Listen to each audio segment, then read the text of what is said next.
కేంద్రంలో నరేంద్ర మోదీ ప్రధానమంత్రి పదవి చేపట్టి మొదటి నెల గడిచిపోయింది. అయితే ఈ మొదటి నెల ప్రోగ్రెస్ రిపోర్ట్ను చూస్తే పెద్ద ఆశాజనకంగా లేదు. ఈ నెల రోజుల్లోనే మోదీ పలు విమర్శలు ఎదుర్కోవాల్సిన పరిస్థితి వచ్చింది. ఆయన పాలనలో లీకేజీలు, సీపేజీలే కాకుండా బ్రిడ్జిల కొలాప్సులు కూడా జరిగాయంటూ కామెంట్లు వినవస్తున్నాయి. ఇప్పుడు మోదీ నెల రోజుల పాలన గురించి ఒక లుక్కేద్దాం.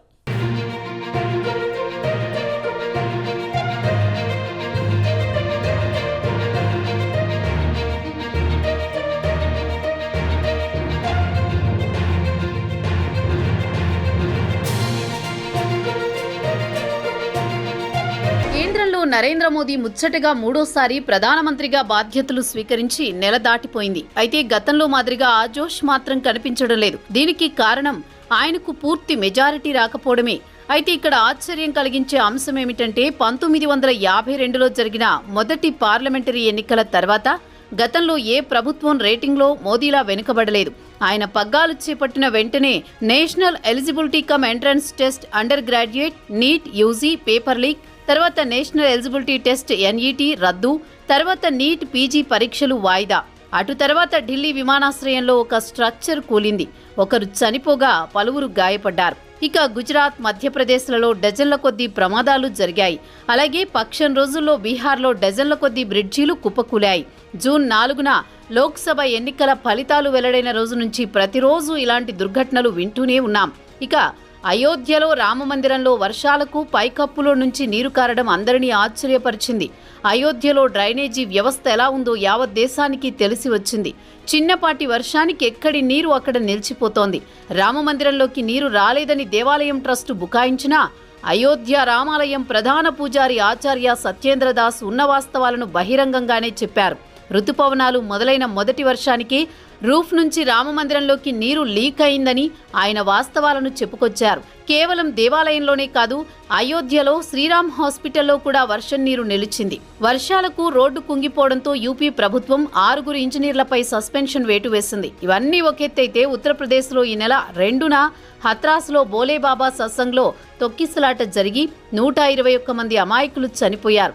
ఇక బీహార్ కానీ ఉత్తరప్రదేశ్ కానీ ఏదైనా దుర్ఘటన జరిగితే ప్రభుత్వం ఇంజనీర్లను బలిపశువులను చేస్తోంది. బీహార్లో, యూపీలో కూలిన బ్రిడ్జీలకు కానీ రోడ్లకు కానీ ప్రభుత్వం 16 మంది ఇంజనీర్లను సస్పెండ్ చేసింది, చేతులు దులుపుకుంది. అయితే ఇక్కడ గుర్తుంచుకోవాల్సింది, ఈ బ్రిడ్జీల నిర్మాణం చేపట్టింది మాత్రం అతిపెద్ద కంపెనీలే. అది కూడా ఐఐటి లాంటి ప్రతిష్టాత్మక ఇన్స్టిట్యూట్ల గైడెన్స్లో నిర్మించినవే. అలాంటిది కేవలం కొంతమంది ఇంజనీర్లపై వేటు వేసి తప్పంతా వారిదే అని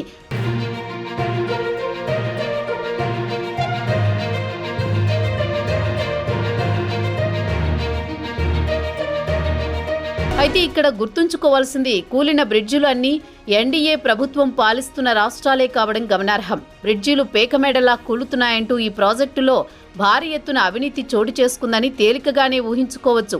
అయితే ఇవన్నీ హిందీ మాట్లాడే రాష్ట్రాల్లో జరుగుతున్నాయి. ఇవన్నీ కేవలం 1 నెలలో జరిగాయి. ఉదాహరణకు ఏడాది జనవరి 22న రామమందిరం నిర్మాణాన్ని యుద్ధ ప్రాతిపదికన చేపట్టారు. కాంట్రాక్టర్లపై పెద్ద ఎత్తున ఒత్తిడి తెచ్చారు. తీరా చూస్తే నాసిరకం నిర్మాణం జరిగింది. చిన్నపాటి వర్షానికి దేవాలయంలోకి నీరు వచ్చి చేరుతుందన్న విమర్శలను మోదీ, యోగి సర్కార్ మూటగట్టుకోవాల్సి వచ్చింది. ఎలక్ట్రికల్ ఇంజనీరింగ్గా ఉన్న నితీష్ కుమార్ నవంబర్ 24, 2005లో బీహార్ ముఖ్యమంత్రిగా బాధ్యతలు స్వీకరించారు. అటు తర్వాత ఆయన మోదీని చూసి గుజరాత్ మోడల్లా బీహార్లో పలు ప్రాజెక్టులు చేపట్టారు. ఎన్నికలకు ముందు రిబ్బన్ కటింగులు చేసేవారు. నిబంధనలు పాటించకుండా కట్టిన కట్టడాలు ఎలా ఉన్నాయో ఇటీవలే దేశ ప్రజలంతా చేశారు. ఇక ప్రభుత్వంలో ఉన్న వారికి బడాబడా కాంట్రాక్టర్లకు సంబంధాలుంటాయన్న విషయం అందరికీ తెలిసిందే. వారికి కాంట్రాక్టులు అప్పగించి పని చేయిస్తారు. ప్రాజెక్టుల నిర్మాణంలో నాణ్యతా ప్రమాణాలు పాటించరు. ఏదైనా ప్రమాదం జరిగితే ఇంజనీర్లను బాధ్యులను చేయడం రాజకీయ నాయకుల వంతవుతోంది. మాజీ ముఖ్యమంత్రి, కొత్తగా కేంద్ర మంత్రిగా బాధ్యతలు చేపట్టిన జతిన్ రామ్ మాంఝీ వాదన మరోలా ఉంది. బ్రిడ్జీలు కూలడానికి వర్షాలే కారణమని నెపాన్ని వర్షాలపై నెట్టేస్తున్నారు. ఈ ఏడాది జూన్ 30 వరకు బీహార్లో 52% వర్షపాతం తక్కువగా నమోదైంది. అదే జూలై 5 నాటికి చూస్తే అది కాస్త 22%కి దిగివచ్చింది. అయితే మాంఝీ ఈ విషయం చెబుతున్నప్పుడు బీహార్ ప్రభుత్వంలో రాష్ట్రంలో వరద బీభత్సం గురించి ఇప్పటి వరకు ఒక్క ప్రకటన చేయకపోవడం గమనార్హం. వాస్తవానికి బీహార్లో రుతుపవనాలు పక్షం రోజులు ఆలస్యంగా వచ్చాయి. రుతుపవనాలు రాకముందే బీహార్లో బ్రిడ్జీలు కూలిపోవడం గమనార్హం. మోదీ పగ్గాలు చేపట్టిన ఈ ఒక్క నెలలోనే పేపర్ లీక్, సత్సంగులు, తొక్కిసలాటలు, అయోధ్య రామమందిరంలో రూఫ్ నుంచి నీరు లీక్ కావడం, బ్రిడ్జీలు కూలడం, న్యూఢిల్లీలో పైకప్పు కూలి ఒకరు మృతి చెందడం ఇవన్నీ గత ప్రభుత్వం దాని మిత్రపక్షాలు ఉన్నప్పుడు మొదలుపెట్టినవే. ఇప్పటికైనా మోదీ ప్రభుత్వం పెద్ద పెద్ద ప్రాజెక్టులను కట్టడం కాదు, దాని నాణ్యతా ప్రమాణాలపై ఫోకస్ పెడితే ప్రజాధనం వృధా కాదు. ఆయన చెడ్డ పేరును మూటగట్టుకోవాల్సిన అవసరమూ ఉండదు. మొత్తానికి చూస్తే మోదీ మొదటి నెల డిజాస్టర్ అని ఢిల్లీ పొలిటికల్ పండిట్స్ విశ్లేషణ. మరి రాబోయే రోజుల్లో ప్రజలకు సుపరిపాలన అందిస్తారని ఆశిద్దాం.